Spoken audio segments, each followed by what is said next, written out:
Hi, my name is Tayyaba Qaiser, and I'm applying for the position of Program Coordinator for HealthCorps.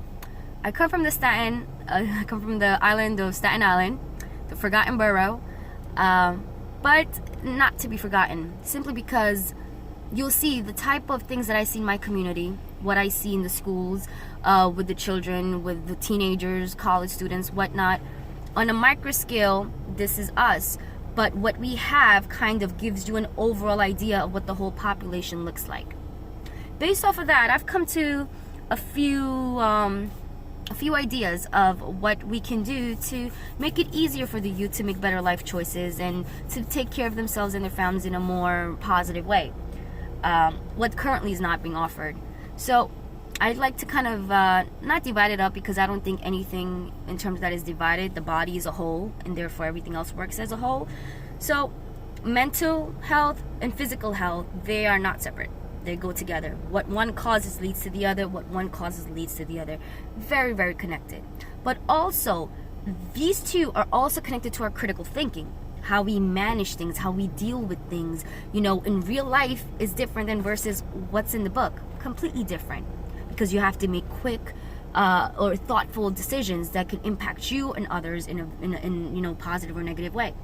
So first off, maybe create a program where it kind of helps people deal with their mental, emotional issues. Not issues, but feelings. So, for example, anxiety. If you'll see in the last few years, everyone has anxiety. We all have anxiety, but it's how we cope with that anxiety that's being problematic. You'll realize that people that are going through different things, mental, physical, emotional stuff, and they'll pick up particular habits, whether it's smoking, whether it's drinking, whether it's drugs, whether it's promiscuity.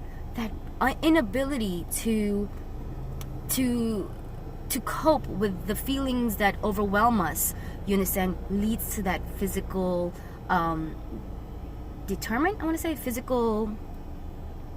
physical ailment.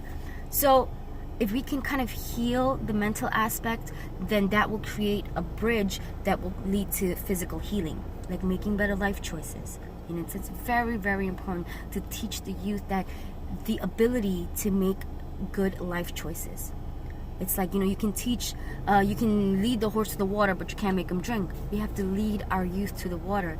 Let them know that anxiety is normal. It's okay. It's how you cope with it that is important. On another side, if just the physical aspect of it, obesity. You'll see it, unhealthy eating and stuff like that. It's very common, but it's to understand that this is the society we live in. Now, you've got both parents working. Sometimes you even have the child, not the child, but the teenager or whatnot working as well. So they don't have time to, hey, I'm gonna go do this. I'm gonna go make myself a, baked chicken or something like that. No, I'm just gonna go pick up something from Wendy's. Plus, it's cheaper. It's money and that's a lot of stuff.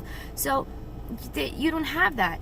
But if you can put a person in a situation where they're like, hey, I can take lettuce and I can take strawberries and I can create this beautiful thing out of here. Why not? And I don't have to spend $5 to do it. I can spend $2. Excellent. So if we can create a program to target that, because what that will do, it will not only empower the person, individual themselves, but he will take that knowledge home with him. And perhaps the mom, the dad, the brother, the sister, they will also follow in those footsteps. An example I can give you is like John. Hey, John learned this in the after-school cooking program that HealthCorps provided, where they taught him to, take leftover, whatever it was, like fruits, salads, or whatever it is, and make this delicious thing out of it without obviously compromising the safety of the home or anything else. It's great, it's healthy, it's great. I'm gonna do the same. Well, now dad's doing it, now mom's doing it, now little sister can do it because, hey, it's very safe. You understand? Creating that confidence, with not just that person, but the whole household is now incorporated into this healthy lifestyle. And that is the most important things, because when you're alone, it's one thing, but if you have a group, it makes you more confident, it makes it more real, and it makes it more worth it. So to have that, and to have all of those, I think critical thinking is a must, because we live in a time where knowledge is so accessible, it's everywhere.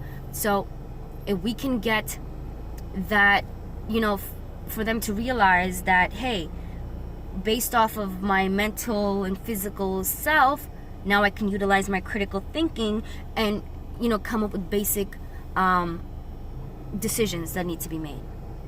I know this was supposed to be 3 minutes, but I'm sorry, I've got a lot to say. So if you've been watching this up to 5 minutes, I thank you, I appreciate you.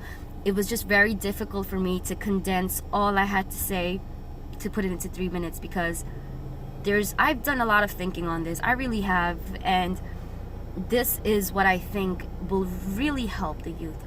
Also low cost, but this will also really help the youth. If you can just get the mental right, the emotional right, I really, really believe that everything else will follow. You understand? When you're in a positive state of mind, even if it's raining. Right now it's raining outside. My whole point was to make something outside because that's where I feel at peace. Was when you are mentally okay, even if it's raining, it's not going to feel like, hey, the world is, falling or anything. So if we can teach our youth to better be able to cope with mental, physical, emotional stress, that would pave the way for physical healing. But if we did mental, physical together, it will make the process so much simpler and easier, because it's not separate from it, it's together with it.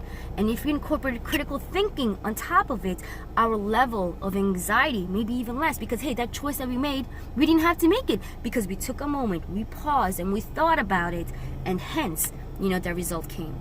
So I'm very sorry that we reached 6 minutes, and if you've still been with me, thank you very much. All right, this is Tayyaba Qaiser, applying for the program coordinator position for HealthCorps. Thank you very much. Bye now.